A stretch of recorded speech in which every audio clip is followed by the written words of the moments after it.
esse tempo precioso. Eu gostaria de compartilhar com os irmãos algo que, na semana passada, o senhor começou a falar conosco, que trazer, assim, aspectos bem práticos para a nossa vida. E sobre isso, se é que aqueles que gostam de anotar, o tema é 3 práticas habituais na vida de Cristo. Quando a gente vai a um médico... Repetir, por favor, Cal 3, o quê? 3 práticas habituais na vida de Cristo. 3 práticas habituais na vida de Cristo. Vocês podem me interromper, tá? Para perguntar ou para acrescentar, fique à vontade. E aí, se a gente conversa com um nutricionista, com um médico, com um professor de educação física, enfim, ele vai dizer o seguinte: 3 coisas são necessárias para uma qualidade de vida, essenciais, que devem fazer parte do nosso hábito. Dormir bem, não é isso, Alain Patti? Dormir bem, uma boa alimentação e uma prática esportiva, uma movimentação. São essenciais essas 3 coisas. Se falta uma delas, vai comprometer as outras 2, ou seja, a nossa saúde. Então, requer as 3. Tem gente que dorme bem, se alimenta muito bem, mas não pratica nenhuma atividade física. Outros praticam, mas não dormem bem. Enfim. E o Senhor nos levou a enxergar 3 práticas na vida de Jesus que servem de exemplo para os seus seguidores, dos quais nós fazemos parte. A primeira dessas práticas é o jejum. O jejum estava para o judeu como a farinha de mandioca para o nordestino, para o chimarrão para o gaúcho. Era algo comum, fazia parte do hábito do judeu. E Jesus, ele era alguém que praticava o jejum. Todos nós conhecemos aquela passagem dos 40 dias ali no deserto, né? E Jesus jejuando. Então, o jejum fala de choro, humilhação, quebrantamento, clamor, tristeza. Tristeza, porque ele vai... O que é jejuar? Jejuar é se abster de qualquer apetite físico prazeroso, de modo mais específico, da alimentação. Então, o jejum ele vai causar em nós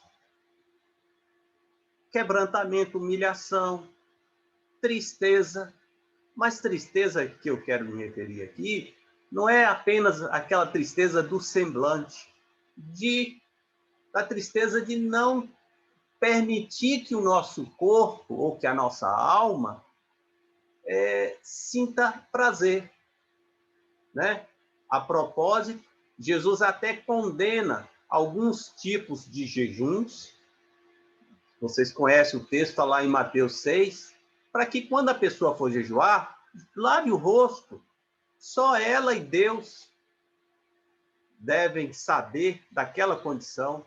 Então, aquela tristeza é a tristeza de não satisfazer a própria vontade. Por que é um hábito necessário? O que é um hábito que nós precisamos ter? Nós precisamos jejuar. Jejuar para enfraquecer a vontade da carne. Nós nascemos, e basta olhar para uma criança, quem é pai aí sabe disso. Nós nascemos para satisfazer as nossas vontades. Ora, a criança, bonitinha como é que do jeito que ela nasce imaginando, digamos assim, já que ela não tem essa consciência, de que tudo está ou gira em torno dela, das suas vontades, que os pais venham realizar a sua vontade. Eu quero isso, e se o pai não der, ele chora, porque é uma satisfação. Então, nós nascemos nessa realidade, né?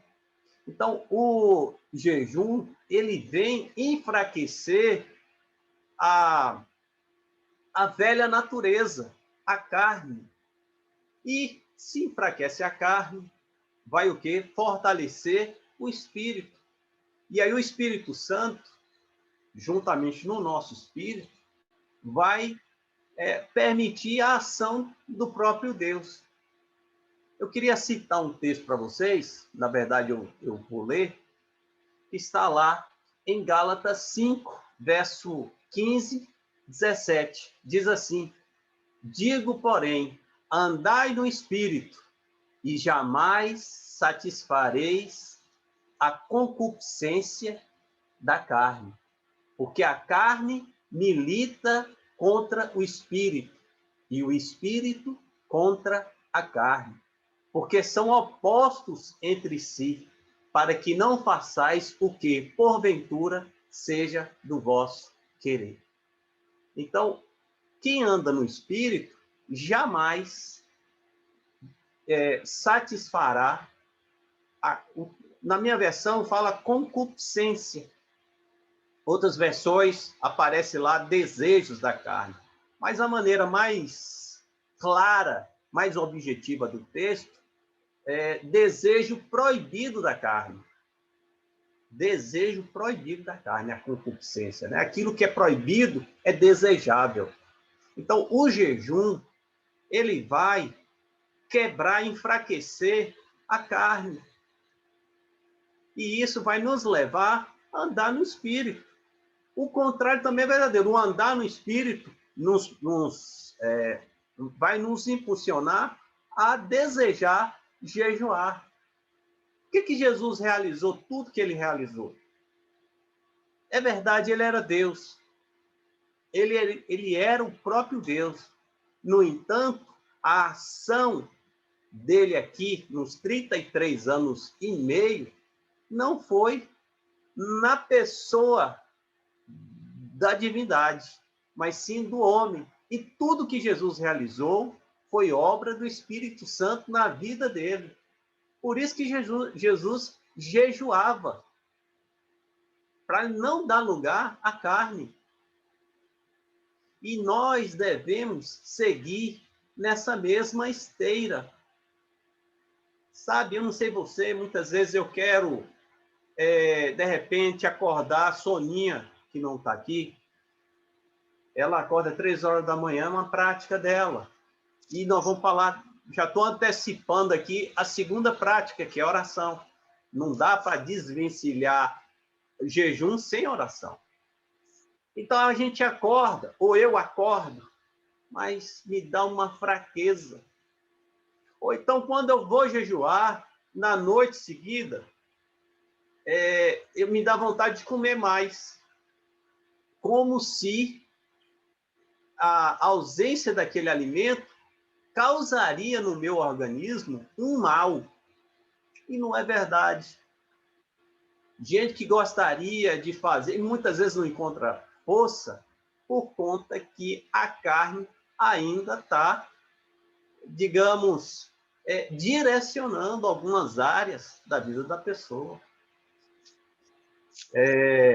Pessoas com, infelizmente, com algumas dificuldades na área, digamos, sexual, impureza sexual.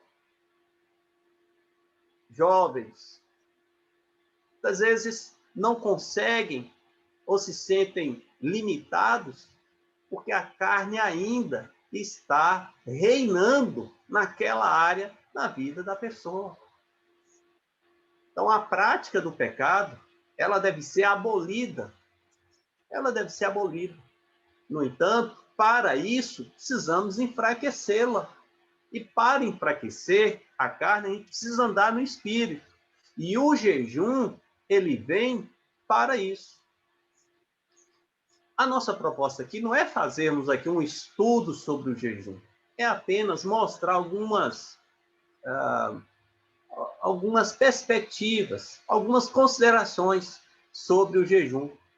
E aí há duas perguntas frequentes a respeito do jejum. Outro dia, Nice até me fez uma. Então, uma pergunta básica. Quais os tipos de jejum que a Bíblia mostra, apresenta?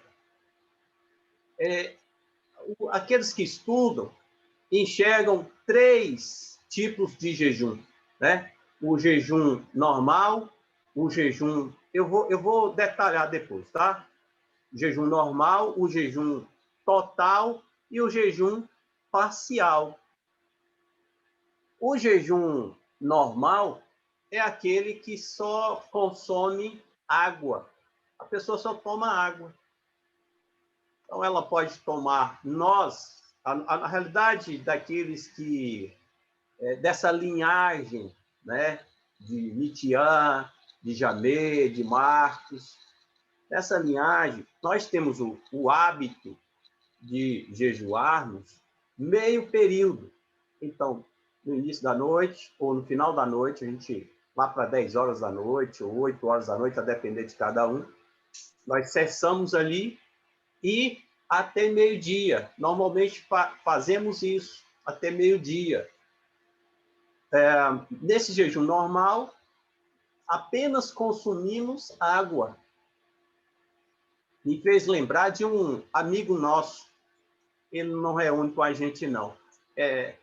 Ele, numa dessas conversas, ele falava assim que tomava água, mas dava uma fraqueza no corpo dele, que a pressão dele baixava.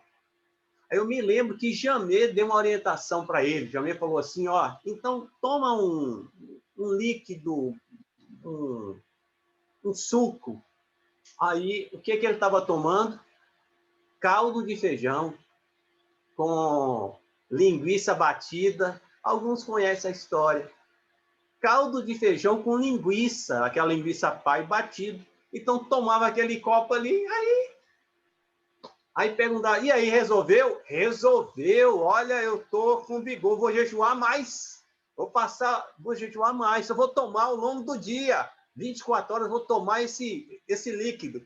Depois que a gente descobriu que o líquido era feijão batido ou caldo feijão com linguiça pai. Aí fica fácil, né? Então, esse é um jejum normal, é o jejum que Jesus, segundo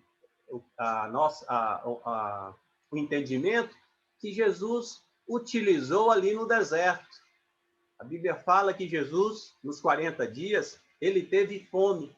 Então, subtende-se, né, que ali Jesus apenas consumia água ali no deserto. Outros acham que o jejum de Jesus foi um jejum total. E aí eu já trago o segundo tipo de jejum, né? O jejum total acontece. Moisés ficou 40 dias sem consumir alimento sólido e líquido. E teve outros também. Paulo ficou 3 dias com jejum total. Esther, conhecido também como jejum de Esther. Esther foram 3 dias sem consumo algum, né? Ele está diante do rei. Então, esse é o segundo tipo de jejum. O jejum total. Alguns de nós fazem esse tipo de jejum. Se abstêm, não consomem nem sólido e nem líquido. E aí vai estar de acordo com a realidade de cada um, né? Existe o terceiro tipo de jejum, que é o jejum parcial, também conhecido como jejum de Daniel. Esse jejum elimina alguns itens da dieta que seja do nosso cotidiano, mas que seja prazeroso, né? Então, tem gente que jejua, passa uma semana, um mês sem pizza, ou sem doce, ou chocolate, ou algo do gênero, carne. Então, elimina da sua dieta algum item que a pessoa tem um hábito de comer. Então, ela abre mão daquilo ali, tá? Por um período. Alguns ficam 6 meses. Tem gente, na época do refrigerante, né? Há 10, 20 anos atrás, que ficava assim, 6 meses sem tomar refrigerante. Hoje, refrigerante já está saindo naturalmente da dieta. E essa dieta é dieta espiritual, irmãos. Não é dieta de nutricionista. Teve um outro, e eu acredito que está aqui no nosso meio, que desse jejum de Daniel não gostava de alface e queria abrir mão de alface. Ele não gostava, então ele falou, não, eu vou jejuar de alface, vou abrir mão de alface durante o período. Aí não vale. Tem que ser algo que a pessoa deseja, que a pessoa sente prazer, que faz parte da dieta, do cotidiano da pessoa, né? Ainda nesse terceiro ponto, esse terceiro tipo de jejum, né, o parcial, eu poderia, assim, chamar de jejum estendido, que é a pessoa tirar algo, ao invés de alimento, alguma coisa que a pessoa tenha a necessidade, ou sinta a necessidade daquele item. Por exemplo, o WhatsApp. Jejuar de WhatsApp. Eu vou ficar uma semana, vou ficar um mês sem utilizar o WhatsApp. É saudável. Internet, TV, YouTube, que mais? Sono. Pegar parte do sono, pegar um determinado horário, ficar um mês orando, digamos, das 3 às 4 horas da manhã. Então, são itens que a intenção é enfraquecer a vontade da carne. É indispensável esse item, o jejum, na vida de um cristão normal. É indispensável. Aí vem a segunda pergunta, né, usual. Quando devo jejuar? A resposta para essa pergunta é a seguinte: quando? Por hábito ou ocasional. Por hábito. Se a gente pegar aquele relato daquela parábola que Jesus menciona a respeito do fariseu e do publicano que foram orar, está lá em Lucas 18, fala que o fariseu batia no peito e dizia assim: Senhor, eu jejuo 2 vezes por semana. Ou seja, ele estava acima daquilo que entendia que era uma média, que era 1 vez por semana. Então, eu penso, aqui você pode pensar diferente, tá? Mas eu penso que habitualmente devemos jejuar 1 vez por semana, como hábito. Então, escolha um dia, pega aquele dia, não precisa falar para ninguém, e tire aquele dia para jejuar, ou aquela manhã, ou um jejum, como nós falamos, um jejum de 24 horas. Então, quando? Estabeleça um dia por semana. Você não vai morrer. A vontade da carne, sim. A carne vai. Mas você não vai morrer se você jejuar 1 vez por semana. Então, adquira esse hábito e você vai crescer na leitura da palavra, na oração, na vida com Deus, na questão de caráter, porque é enfraquecer a vontade da carne, é permitir que o Espírito Santo guie sua vida, ou nossas vidas, né? Então, quando por hábito, né? E por ocasião, seja uma necessidade pessoal, seja a necessidade ou uma causa de um irmão ou uma irmã, ou seja, quando a igreja é convocada. Essa semana, nós recebemos aqui um casal, e eu disse para a pessoa, ele estava com um problema, ele estava com uma dificuldade, e eu apontei o jejum como uma possibilidade. E eu disse para ele, falei, olha, eu estarei jejuando com você. Então, aqui é uma maneira ocasional. Eu vou estar dividindo com ele uma carga dele. Então, para que ele animar para ele poder vencer algo, vencer uma determinada situação. Então, nós devemos cultivar esse bom hábito, que é o jejum. Amém? Se você já tem seu dia, amém. Procure, então, ver essas ocasiões, jejuar com pessoas, jejuar por uma determinada, até por uma necessidade sua. De repente, questão de filho, olha, eu vou jejuar pelo meu filho. Eu já tenho um jejum que é para eu buscar o Senhor, para eu apresentar o Senhor, mas eu quero incluir também esse jejum aqui. Tá bom? Então, vimos aí a primeira prática que era comum na vida de Jesus. A segunda é a oração. Eu queria apresentar aqui uma outra perspectiva a respeito da oração. A melhor maneira de falar de oração é orando, né? É a melhor maneira. O melhor ensinamento é a pessoa orando, tendo uma vida de oração. Porque eu falo isso para a gente não ficar teórico. Olha, vamos orar assim, vamos orar assado, vamos pegar aqui Mateus 6, porque senão a gente fica muito teórico. E oração é algo prático, que deve ser feito fazendo. Se a gente pegar o Evangelho de Marcos, a gente vai ver que Jesus buscava lugares solitários para orar e que ele tinha um costume de se retirar para orar. Eu vou dar aqui os dois endereços. Que eu falei o livro de Lucas, né? 5:16 e 22:39.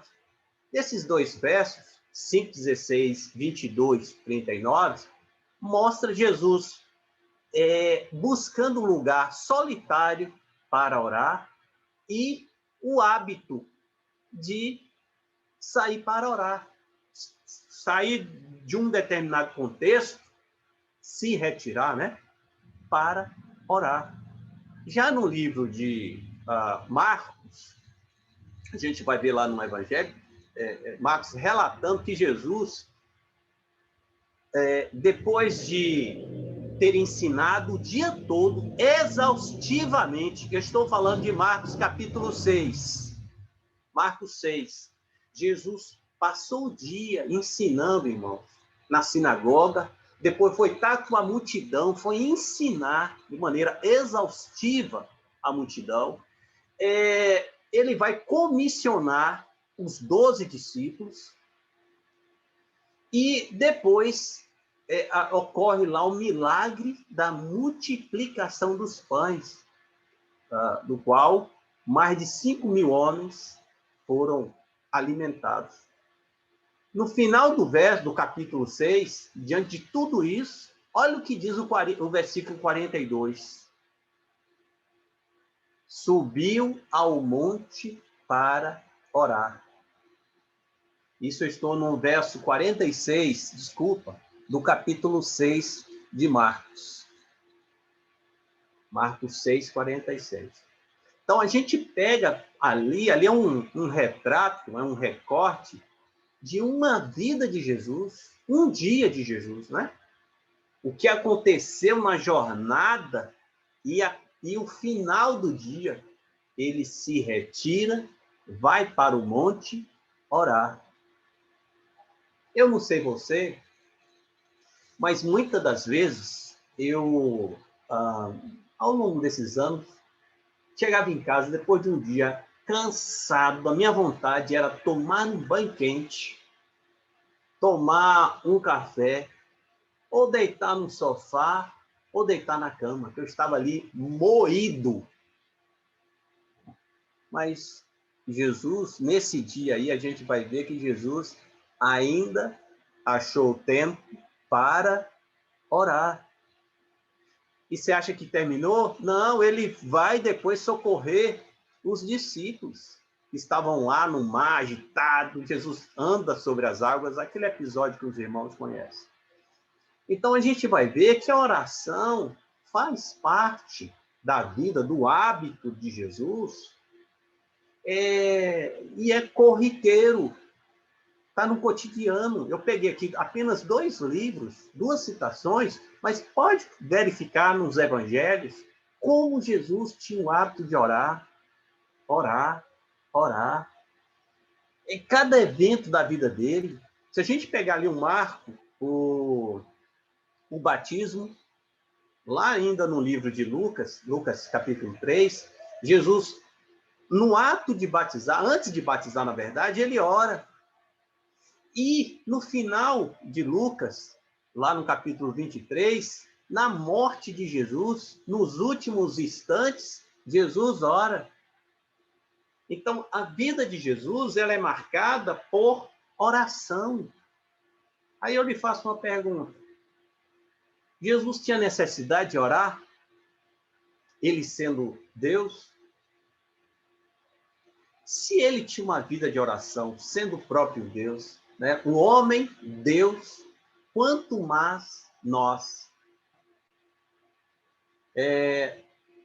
A oração, que eu estou querendo dar aqui uma outra perspectiva, não daquela de pedir, não de como comumente a gente escuta por aí, né? Orar, ora por isso, ora para receber isso. Coisas lícitas e ilícitas, né? Coisas que espirituais ou não. Mas eu quero mostrar aqui uma outra perspectiva de oração. Oração como sendo como uma forma de regular a nossa sintonia com Deus. Nos rádios, os que têm mais de 30 anos aqui sabem, tinha o dial, o botão, né? Você buscava ali uma sintonia, pegava e até chegar. A TV também tinha, mas a TV dava os cliques, tac, tac, tac.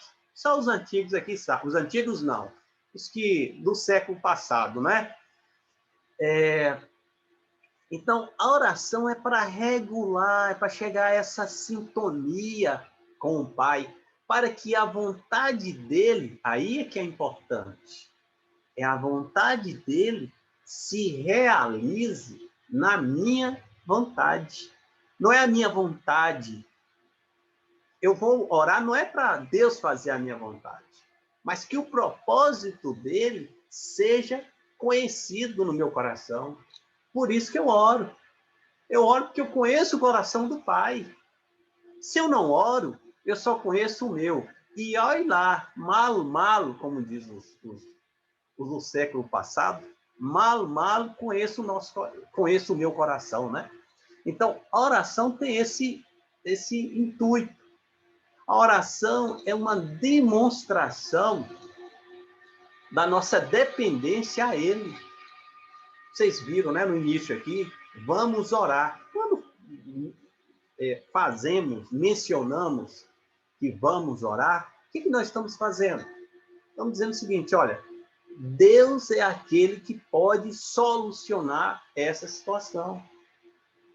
Então, nós mostramos ou apresentamos a nossa dependência ou a nossa limitação diante das circunstâncias. Eu costumo dizer que muitas das vezes, nós não conseguimos nem coçar as nossas costas. Imagina aí. A gente acha que estamos em condições de realizar algo. Não, mas não é verdade. A oração, nessa perspectiva que eu estou apresentando aqui, é um gesto de confiança, né? Cujo resultado final coopera para o nosso bem. Eu confio no Senhor, independente do resultado, eu sei que todas as coisas cooperam para o meu bem. É por isso, irmãos, que muitos daqueles que nós oramos, por exemplo, esse período no qual estamos vivendo, né, de pandemia, muitos daqueles faleceram. É o caso, por exemplo, de Erzen Guzmão. Oramos por ele, oramos pela vida dele. Houve o Brasil, eu digo o Brasil, orou pela vida de Erzen e de outros. Mas o Senhor achou melhor, achou aqui é uma expressão humana, tá? Recolheram. É para o bem dele e para o nosso bem. Ainda que não compreendemos, mas é o melhor. É um gesto de confiança. O resultado é do Senhor. Né? Então, eu confio. Ora, Cal, pode falar. eu posso dar um adendozinho aí na sua fala? Porque está aqui queimando. Porque você falando aí, e eu me lembrando de que a oração nos faz, né? Falar, mas também ouvir. Nos leva a perseverar em Deus e entender a vontade dele, porque muitas vezes, você disse aí há pouco, que às vezes a gente ora, né, pedindo alguma coisa, e às vezes a gente quer que Deus responda do nosso jeito. E quando a gente tem uma prática de oração, a gente aprende em Deus a entender a vontade dele. Nem sempre eu vou chegar para Deus e dizer, Deus, eu gostaria que fosse assim, assim, assim. Mas a vontade dele, você citou exemplo aí, nós oramos por Ezra, nós oramos por várias pessoas e muitas pessoas não se recuperaram, faleceram. A gente vai ficar revoltado com Deus? Não, a vontade dele foi feita. Então, quando você ora, mesmo que a vontade não seja a sua vontade, mas você entende, porque a sua intimidade, o seu tempo com Deus, o ouvir Deus faz a gente entender. E aí eu me lembrei de Lucas 18, que Jesus, além de orar, além de praticar a oração, ele ensinou as pessoas. E em Lucas 18, ele ensina justamente, Lucas 18, 1, ele começa assim, Jesus ensinou uma parábola sobre o dever de orar sempre, sem nunca esmorecer, ou nunca esmorecer. Então, quando eu estou orando, seja no secreto, né, como você falou que Jesus buscava lugares solitários, ou na cozinha, ou no banheiro, ou no quintal, ou em qualquer lugar da minha casa que eu costumo orar, assim, eu sempre me lembro que Jesus me diz para eu não esmorecer, independente. E aí ele cita aí o exemplo da viúva, né, que é um exemplo bem oportuno, porque ela chega para o juiz e diz uma frase que nós sempre usamos quando nós estamos orando, em uma determinada situação, a gente diz assim, ó, julga a minha causa. Ela não fala assim, resolve, Deus faz a minha vontade. Ela fala julga. Então, a forma como Deus vai julgar pode ser a vontade de Luísa, pode não ser. Pode ser a vontade de Cal, pode não ser.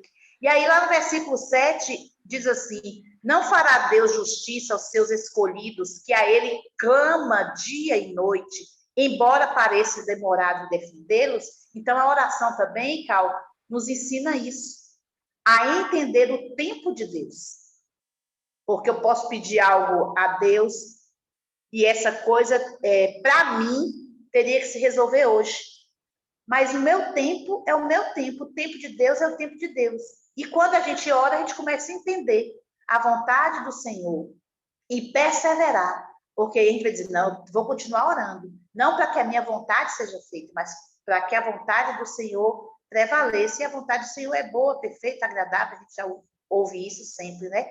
Mas interessante que ele diz que Deus fará justiça. Então, a justiça é de Deus.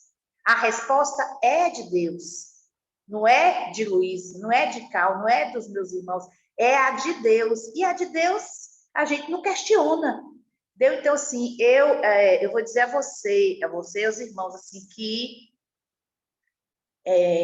a experiência, né, de oração, se eu tenho algo, assim, dessa pandemia, né, da pandemia, das lutas e tudo mais, porque nada é por acaso na vida do cristão, é assim, você ter o privilégio de saber que Deus te ouve.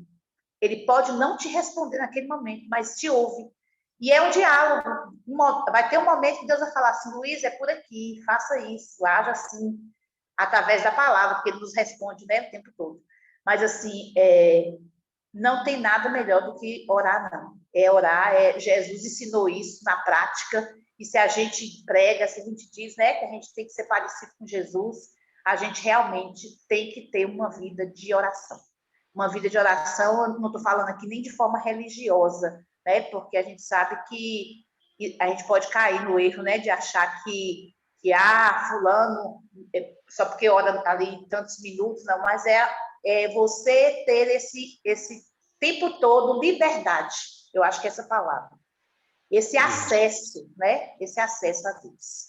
Amém. Desculpa, se eu preguei alguma coisa, eu não tive intenção de dar esse ensinamento, não, eu estou contando uma experiência, viu? Fique em paz, Lu. Fique em paz, Lu. Sim, Alain. Certa vez, a gente estava na mesa com o Tony, e ele disse uma coisa para a gente que ele ensinava para os filhos, que edificou muito e foi bem didático. Compartilhar com os irmãos aqui, pensando nessa questão de vida de oração, né? Ele disse o seguinte, que a oração precisa ter 3 fases. Ui, ufa e uau. Então, às vezes, nosso tempo de oração fica só no ui. Você está ali tentando orar e aí vem a preocupação da panela no fogo, da atividade que tem que enviar, o livro que tem que ler. É aquele primeiro momento ali, né? Ui. Mas aí a gente persevera e aí percebe que os pensamentos outros começam a se apagar e aí você foca em Deus. E aí você vai para o ufa. Opa, agora sim, eu estou começando sabe, estou ouvindo, estou entendendo o que o senhor está falando. E aí a coisa começa a fluir. E flui tanto que chega no momento do uau, né? Agora é quando Deus vai falando ali, você vai tendo, né, revelação da palavra. Então, achei bem legal isso. Às vezes, o dia a dia, a gente fica só no ui ali, né? Aquela oração que você faz rápido, mas como o Lu falou, na perseverança ali, no perseverar e de tentar realmente se esmerar para tirar tempos em que a gente saia do ui e vá até o uau. Tá? Ótimo observação. Gostei. Obrigado, Luísa. Obrigado, Alain. Me fez lembrar aquele texto o que Luísa falou, de Jesus, quando ele vai ressuscitar Lázaro. Aí ele fala lá no capítulo 11, versículo 41, diz assim, tiraram então a pedra, Jesus, levantando os olhos para o céu, disse, Pai, graças te dou, porque me ouvistes. Graça. E ele continua, aliás, eu sabia que sempre me ouves, mas assim falei por causa da multidão presente, para que creiam que tu me enviastes. Então, a oração, nessa perspectiva que estamos apresentando, e aí com os adendos, ou adenos de Luísa e Alain, foram bem-vindos, é trazer uma outra perspectiva, não no sentido de estar pedindo, não no sentido de ver resultado, mas no sentido de abrir a nossa alma, abrir nosso espírito diante do Senhor, abrir, rasgar o nosso coração, como o próprio Jesus orou aqui pela vida de Lázaro, né? Ele já sabia, Pai, eu estou orando por causa deles, porque eu sei que o Senhor já me ouviu, porque ele andava em sintonia, como homem. Então, Jesus, ele se esvaziou como Deus. Ele tinha necessidade de orar como homem, para que, enquanto homem, aquilo que estava no coração do Pai fosse conhecido por ele enquanto homem, né? Então, essa é uma característica da oração, né? Que para isso precisamos adquirir o hábito da oração.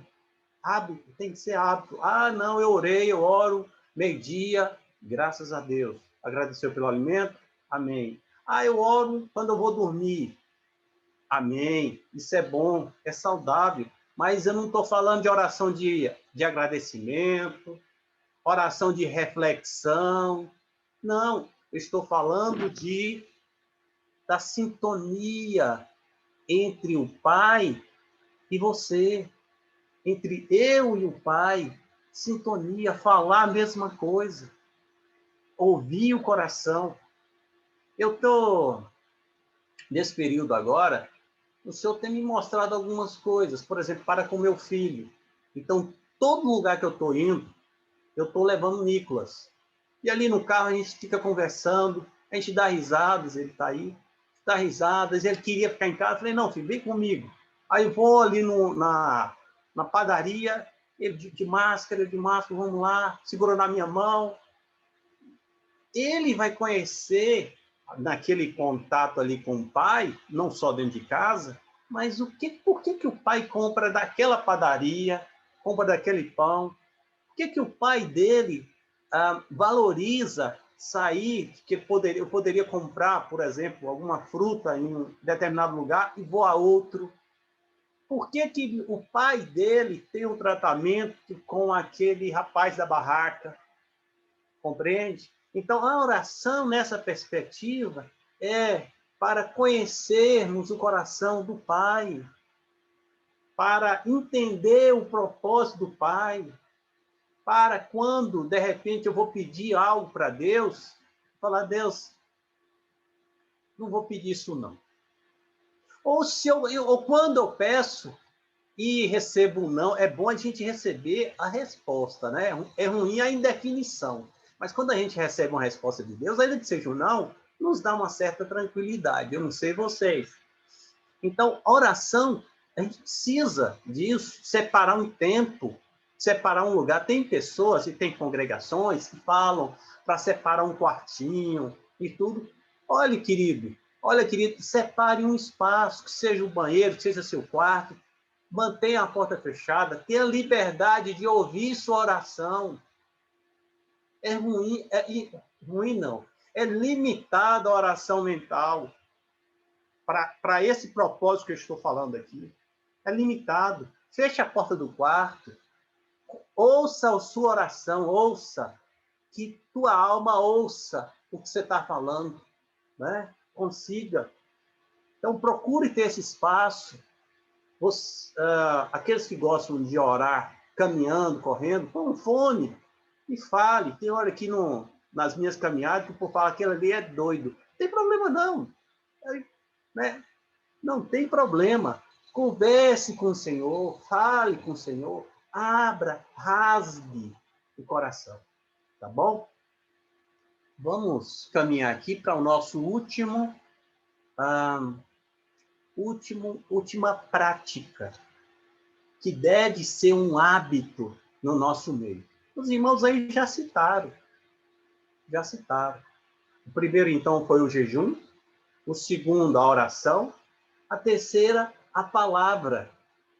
E não poderia ser diferente. São 3 hábitos, ou 3 práticas que eram comuns na vida de Jesus. Estava no seu cotidiano. Então, a palavra. E eu queria enfatizar aqui sobre a palavra, o aspecto da meditação.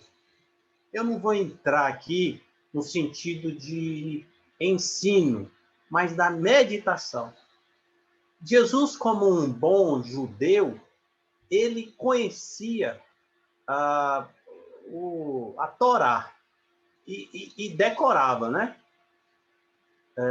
Aos 12 anos, ele conversava com os doutores da lei e ele tinha uma disciplina, certamente, no que tange essas três práticas. E aqui eu quero dizer em especial com a palavra. Ele conhecia, por exemplo, ele cita salmos, vários profetas. Ele era um exímio leitor bíblico. E ele conhecia Josué 1:8, que diz assim: não se aparte da tua boca o livro dessa lei. Antes, medita de dia e de noite, para que tenhais cuidado de fazer conforme a tudo quanto nele está escrito. Porque então farás prosperar o teu caminho e serás bem-sucedido. Eu estou sublinhando aqui o medita de dia e de noite. Se pegarmos aquele salmo, né, o Salmo 1, ele vai falar sobre essa meditação bíblica. A meditação aqui, eu não quero entrar em outros aspectos, estou falando aqui de uma meditação bíblica, que significa, antes de falar sobre o conceito, né?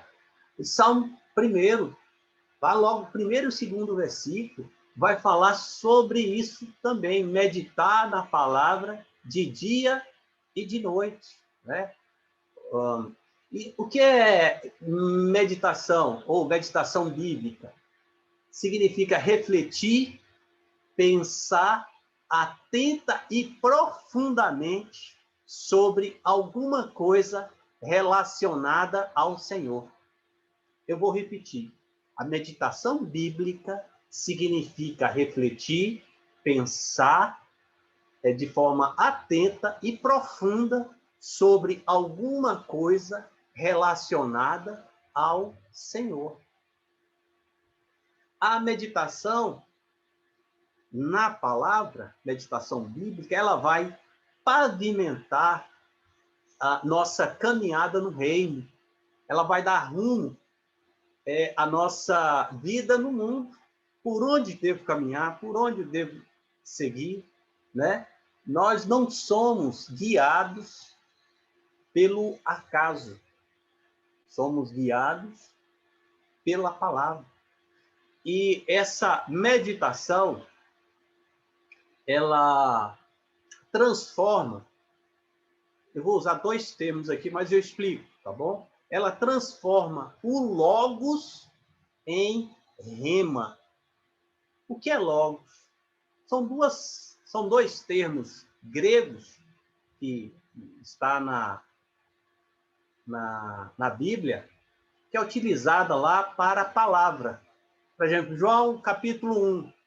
No princípio era o Logos, ou o verbo, ou a palavra, né? E o verbo era Deus.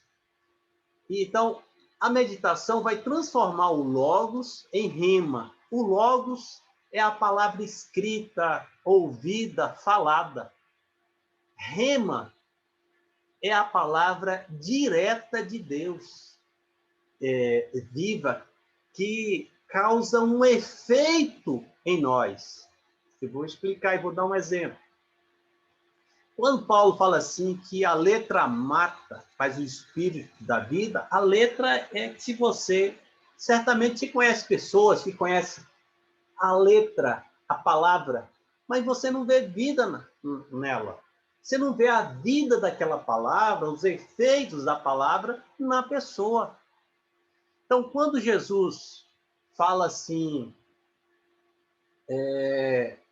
naquele texto que nós citamos lá no deserto, Mateus 4, Jesus sendo tentado, ele vai responder para Satanás: nem só de pão viverá o homem, mas de toda rema, não logos, toda rema que sai da boca de Deus, de toda a palavra. A rema, ou a palavra rema, é aquela que nós recebemos e que nos sustenta. É uma palavra que o irmão dá para o outro, vindo das Escrituras. É, de repente, alguém chegar para o outro e falar essa palavra, dizer essa palavra. O Senhor está contigo. Aquela operação, a pessoa nem está sabendo. Ou seja, uma profecia, seja trazer a palavra para aquela pessoa. Isso é o rema. Isso vai causar na pessoa um efeito. Por isso que Jesus diz, não só de pão viverá o homem, mas de toda a palavra. Nós estamos aqui por causa do rema, ou da rema, dessa palavra viva. Porque só a letra nos tornaríamos religiosos, mas a rema nos dá vida. Amém? Então, a meditação, ela está relacionada à palavra, a meditação na palavra, como eu estou dizendo aqui, o enfoque nosso aqui não é de ensino, não é de conhecer as Escrituras. É excelente e devemos, sim, ter plano de leitura. Eu tenho meu plano de leitura, né? Não foi estendido, nós apenas comentamos. Alain, agora há pouco, falou de um plano de leitura. Isso é importante, mas o enfoque que o Senhor me trouxe é para um outro, no sentido da meditação, é ter tempo de meditar.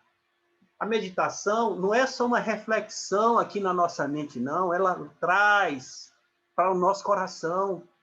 Como eu nunca vi. Você está lendo a palavra e fala assim, poxa, eu nunca tinha visto, nunca tinha me atentado a isso. E isso lhe faz você pensar depois. E isso vai ocupar a mente. Grave isso. A meditação bíblica faz com que a palavra ela se fixe na nossa mente. Há uma relação estreita da meditação bíblica com a contemplação. Eu queria citar um texto, para mim é um dos salmos que eu mais gosto. Salmos 27, versículo 4. Uma coisa peço ao Senhor e a buscarei, que eu possa morar na casa do Senhor todos os dias da minha vida, para contemplar a beleza do Senhor e meditar no seu templo. Quem falou isso foi Davi. E Davi instruiu, ele gostaria de ter construído um templo, mas ele mesmo reconhecia que não tinha espaço aqui na terra para Deus habitar. E quando fala de casa ali, está se referindo disso aqui, irmãos. Eu, você, contemplar a beleza do Senhor, meditar no seu santo templo, na presença do Senhor. Então, a contemplação, a meditação e a contemplação são estreitos, estão bem próximos. Contemplar, e aqui eu quero só fazer essa observação, essa nota de rodapé, contemplar não significa apenas ver. Contemplar significa fixar minuciosamente nosso olhar em algo. No original, a ideia de observar cuidadosamente, aprender e apreender por observação. Então, a pessoa contempla, admira, ele mira o que está na frente. Para dar uma diferença entre ver e contemplar, João, na primeira carta, João 1:1 diz assim: o que era desde o princípio, o que temos ouvido, o que temos visto com os nossos próprios olhos, e o que contemplamos. Ele dá a diferença de ver com os próprios olhos e contemplar. Contemplar fala disso, de olhar minuciosamente para algo e aprender sobre algo. É olhar, é admirar admirar um... Eu estou falando do que está lá no original, tá? Admirar uma pessoa.